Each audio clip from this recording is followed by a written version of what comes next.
بسم اللہ الرحمن الرحیم۔ السلام علیکم۔ اگر کوئی آپ کی فکر کرتا ہے تو اس کی قدر کرو، کیونکہ دنیا میں تماشائی زیادہ اور فکر کرنے والے بہت کم ہوتے ہیں۔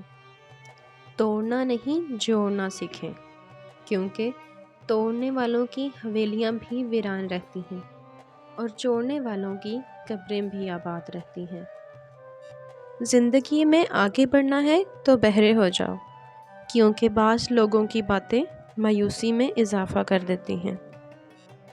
کچھ کو وہ فوراً دے دیتا ہے اور کچھ کی آواز کو شاید بار بار سننا چاہتا ہے، اور کیسے ہی خوش نصیب ہیں وہ جن کی آواز کو وہ بار بار سننا چاہتا ہے۔ جب اللہ تمہیں کنارے پر لا کھڑا کر دے تو اس پر کامل یقین رکھو، کیونکہ دو چیزیں ہو سکتی ہیں، یا تو وہ تمہیں تھام لے گا یا تمہیں اڑنا سکھا دے گا۔ دلوں کو صاف کر کے جینا سیکھو، معافی مانگنے میں پہل کرو، معاف کرنے میں پہل کرو۔ اللہ دنیا میں ہی تمہارے لیے جنت کی ہوائیں چلا دے گا۔ کوشش کرو جس چیز کے لیے تم خود ترسے ہو کوئی دوسرا تمہاری وجہ سے نہ ترسے، پھر چاہے وہ رشتے ہوں، خوشیاں ہوں یا سکون۔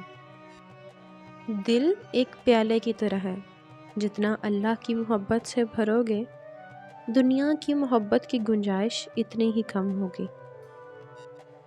جب دوست اداس ہوں تو اسے نصیحت نہیں کرتے، بس خاموشی سے اس کو سن لیتے ہیں تاکہ اس کا دل ہلکا ہو جائے۔ کسی کا دل ہلکا کرنا ایک آرٹ ہے، اور یہ آرٹ ہم سب کو سیکھنا چاہیے۔ آپ اپنی زندگی سے بھلے خوش نہ ہوں، پر کچھ لوگ ایسے بھی ہیں جو آپ جیسی زندگی گزارنے کے لیے ترستے ہیں۔